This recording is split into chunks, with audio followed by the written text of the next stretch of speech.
Hay deudas que no se pagan con dinero. Se pagan con silencio, con distancia, con el peso de una vida entera intentando no ocupar demasiado espacio.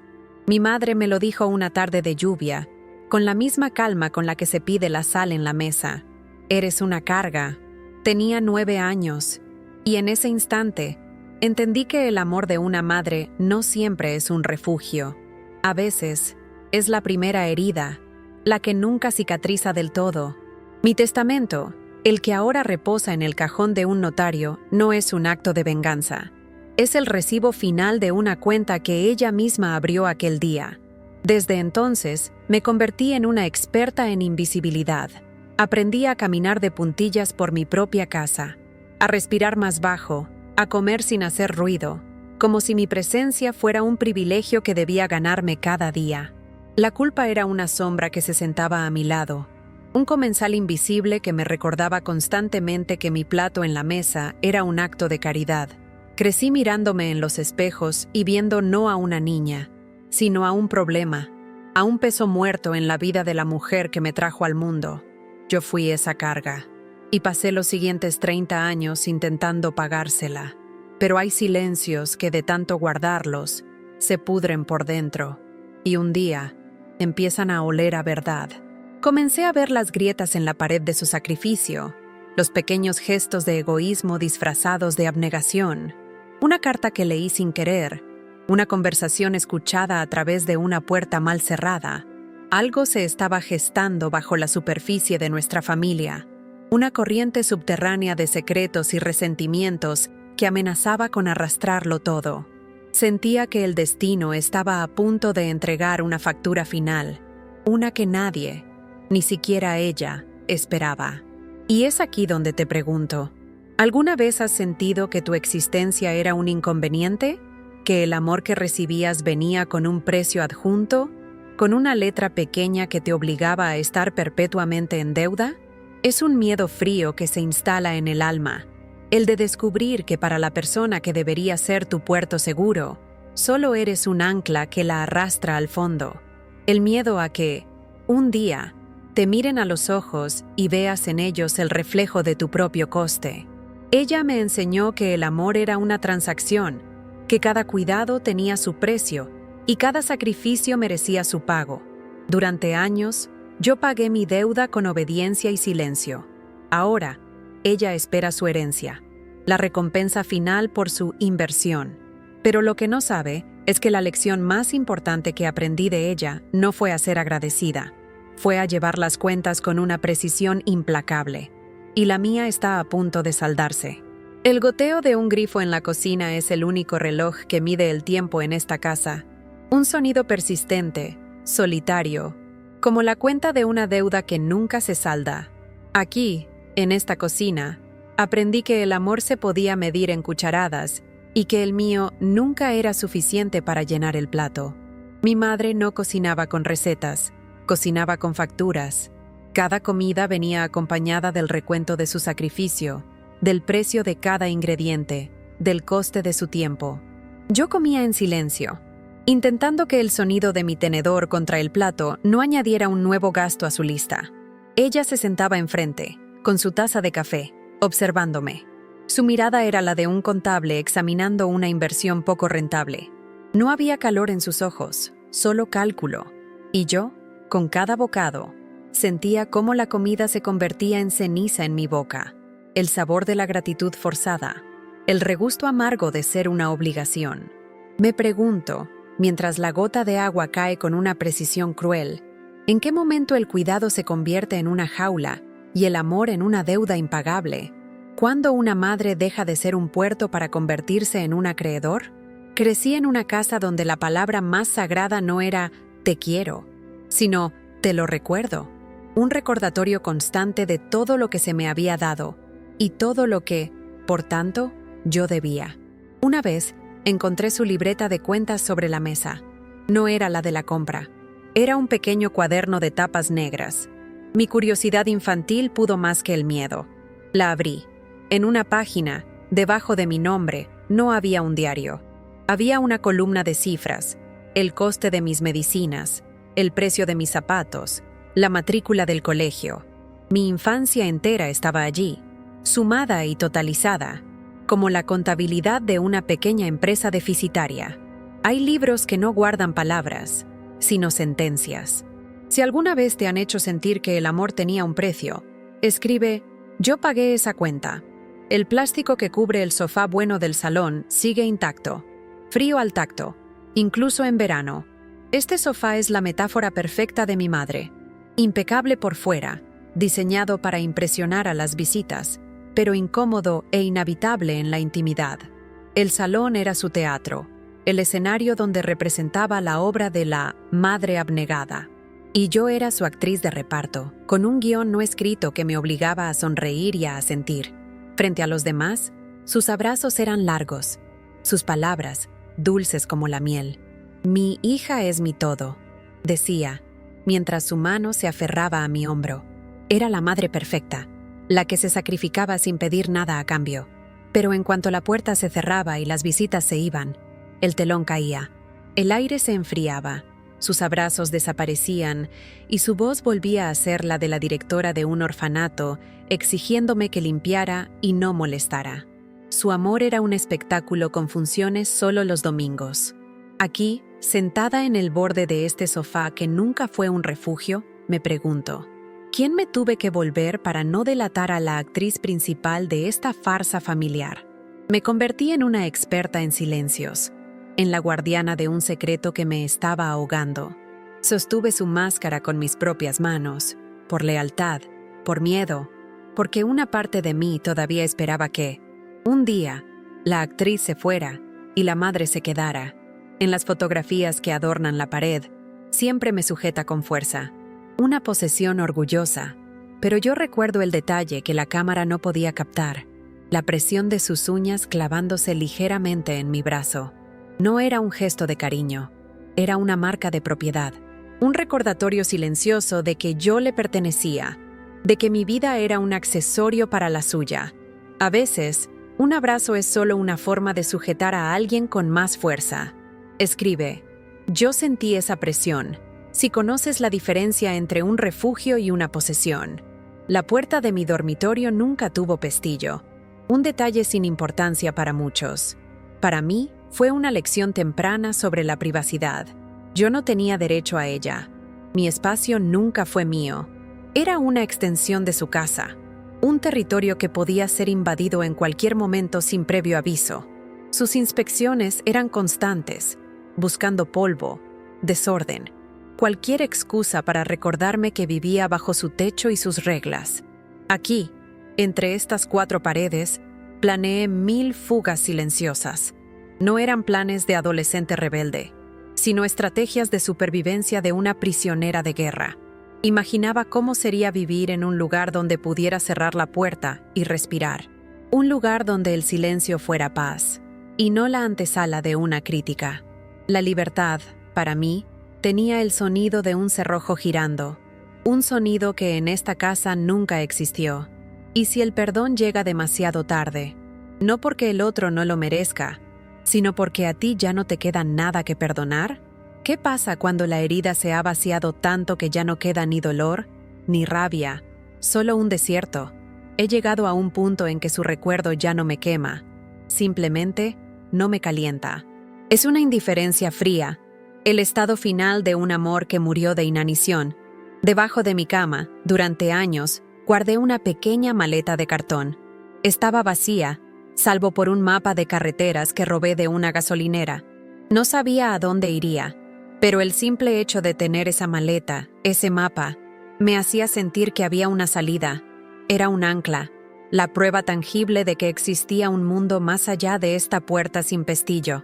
No era un plan de huida, era un plan de vida. Hay lealtades que nos ahogan. Si tuvieras que elegir entre el deber y tu propia alma, ¿qué camino tomarías? El pasillo de esta casa es largo y estrecho. Por la noche, con todas las luces apagadas, parece un túnel sin final. Recuerdo caminar por aquí de puntillas, conteniendo la respiración para ir al baño. El suelo de madera crujía bajo mi peso, y cada crujido era una traición, un sonido que delataba mi existencia en mitad de la noche. Tenía miedo de despertarla, miedo de recordarle, incluso en sueños, que yo estaba allí. Ella dormía al final del pasillo. Su puerta siempre estaba cerrada, la mía siempre abierta. Esa era la geografía de nuestra relación. Ella era el territorio privado, la fortaleza inexpugnable. Yo era el espacio público, el campo abierto.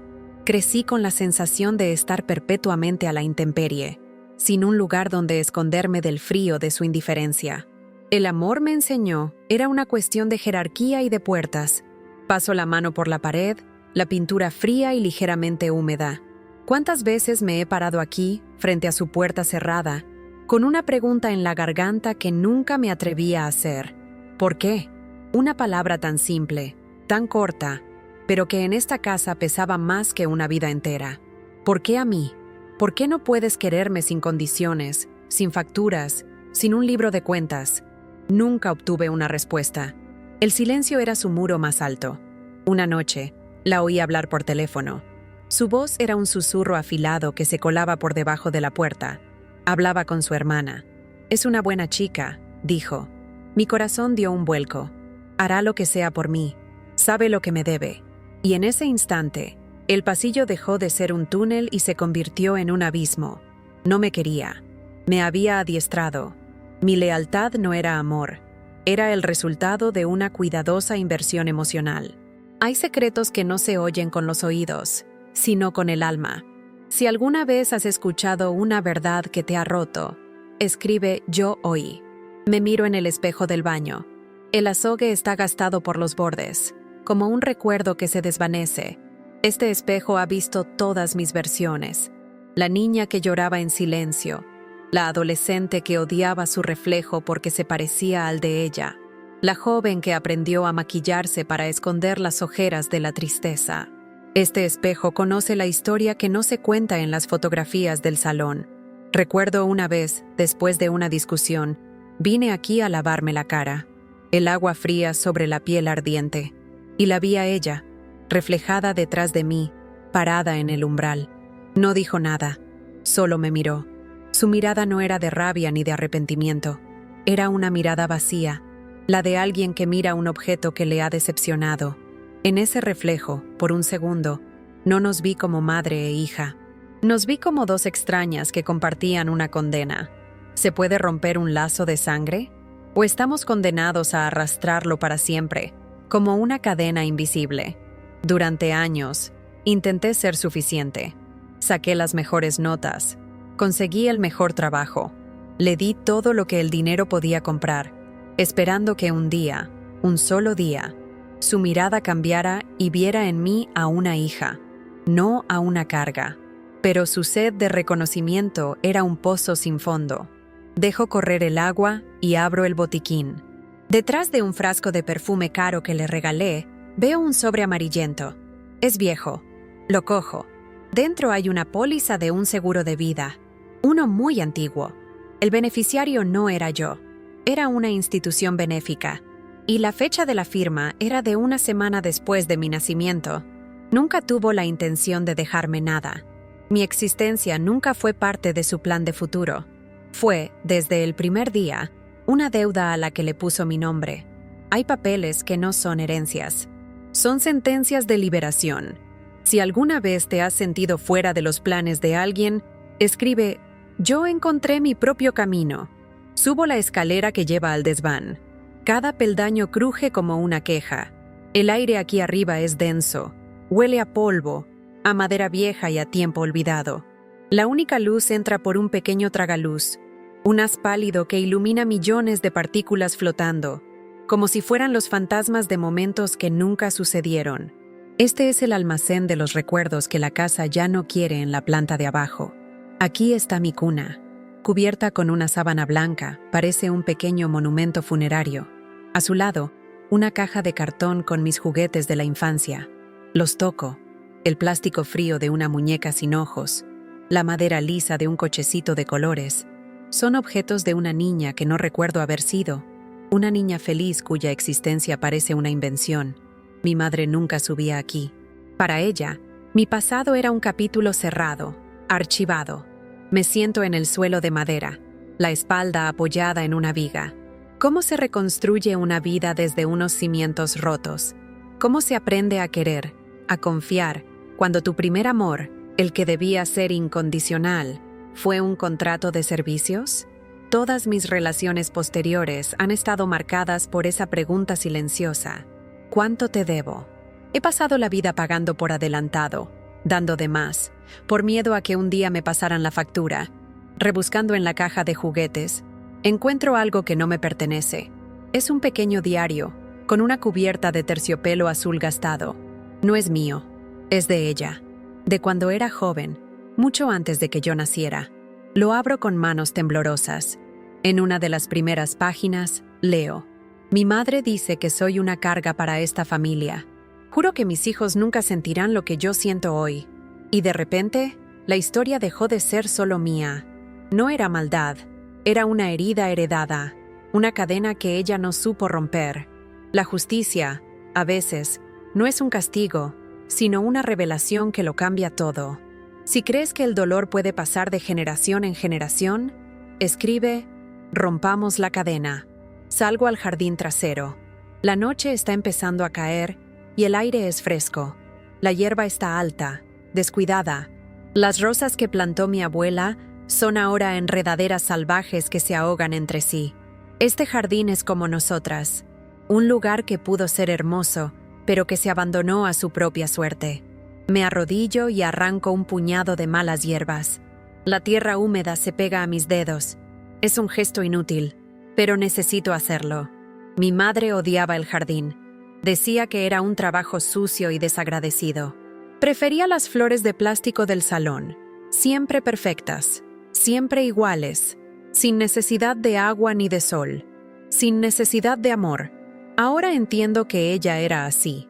Le asustaba todo lo que fuera real, vivo, todo lo que requiriera un cuidado genuino y desinteresado.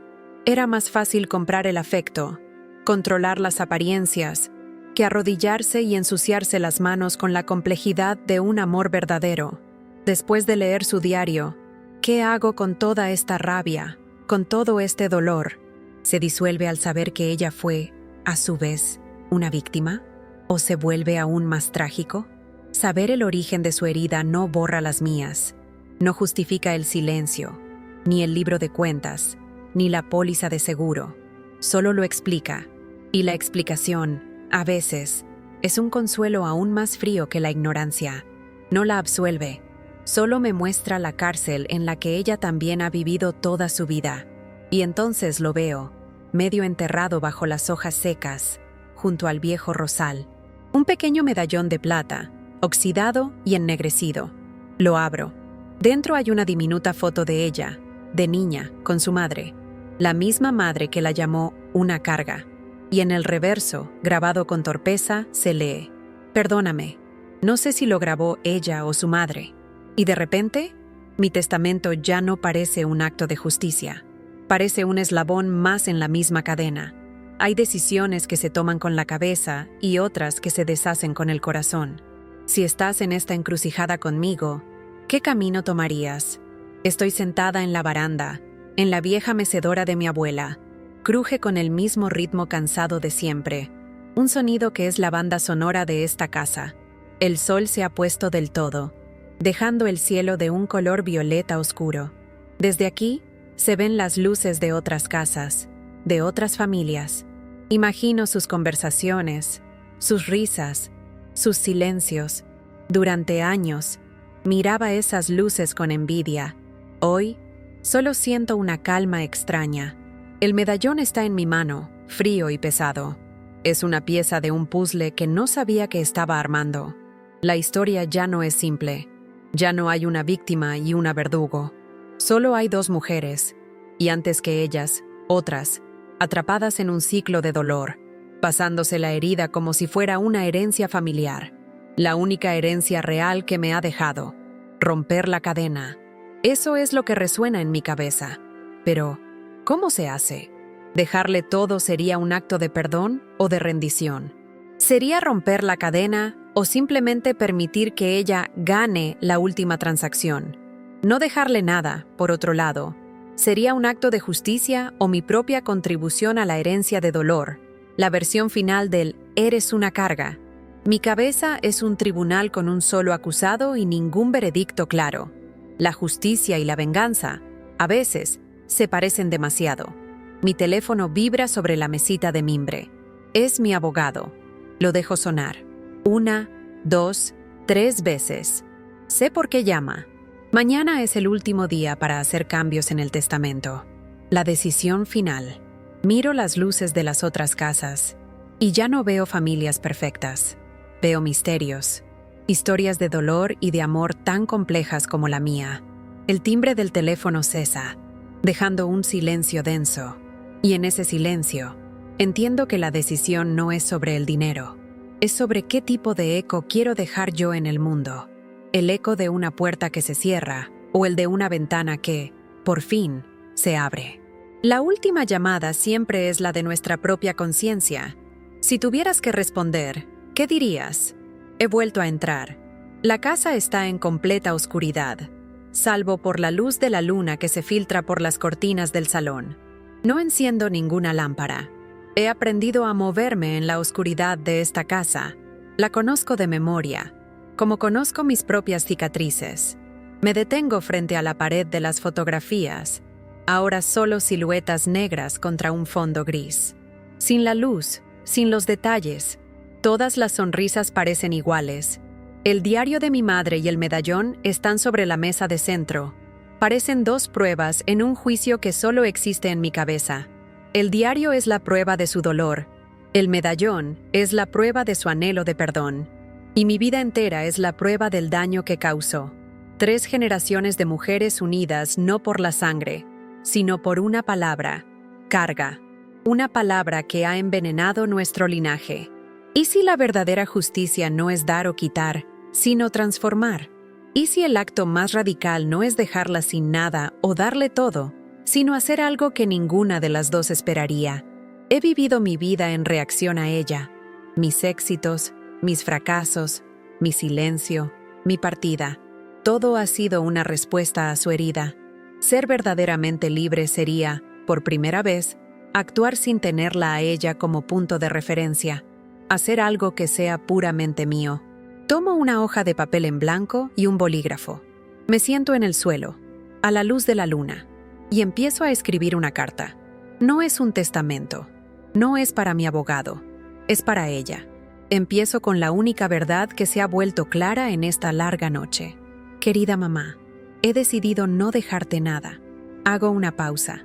La frase, tan dura, tan final, flota en el silencio.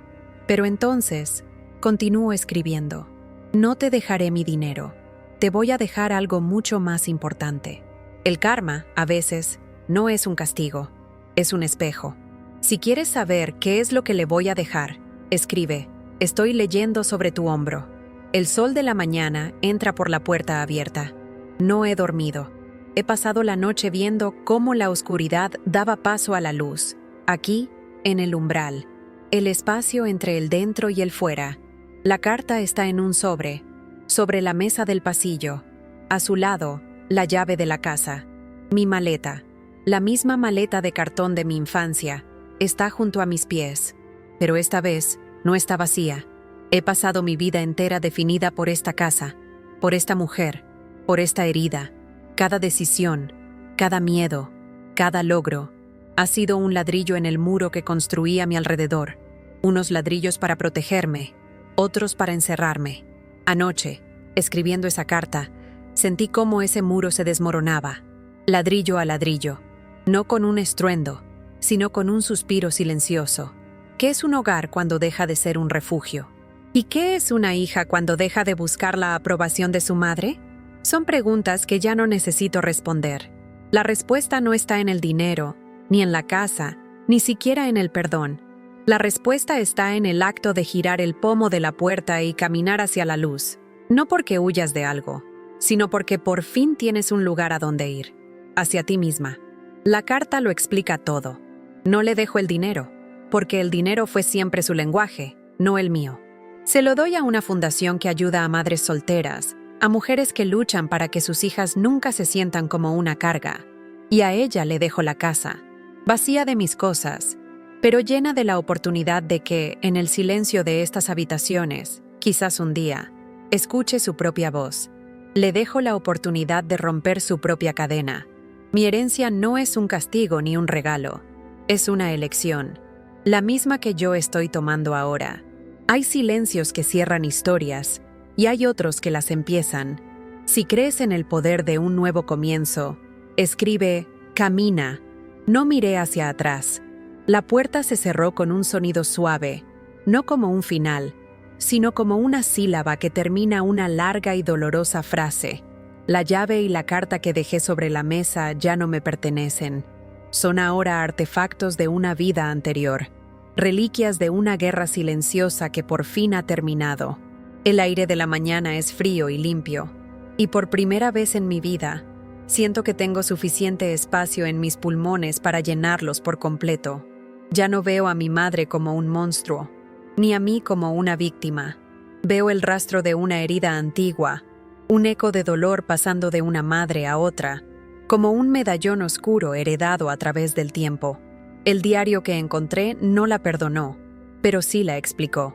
Y en esa explicación, encontré mi propia liberación. No se puede odiar a una cadena, solo se puede aspirar a ser el eslabón que finalmente se rompe. Y mi partida no fue un acto de abandono, sino el sonido de ese eslabón al ceder. El perdón es una palabra extraña. No llegó como un rayo de luz ni como una revelación divina. Llegó con el silencio de la noche, mientras escribía esa última carta. Perdonar, entendí, no era absolverla a ella. Era absolverme a mí por haber cargado con una palabra, carga, que nunca fue mía. Fue el acto de devolvérsela, de dejarla en la casa junto a los muebles viejos y los fantasmas, y salir a la calle llevando únicamente mi propio nombre. He aprendido que el fin de una historia no es realmente un fin, sino un umbral, y que el acto de amor más grande, a veces, no es quedarse, sino saber cuándo partir para no convertirte tú en la herida de alguien más. No sé qué hará ella con la casa, con el silencio, con la elección que le he dejado, pero ya no es mi historia. Mi historia empieza ahora, con este primer paso, bajo un cielo abierto que no me juzga. El eco de esa puerta cerrada es el nacimiento de una nueva voz. Si algo en esta historia ha resonado en la tuya, comparte en los comentarios qué es lo que empieza ahora.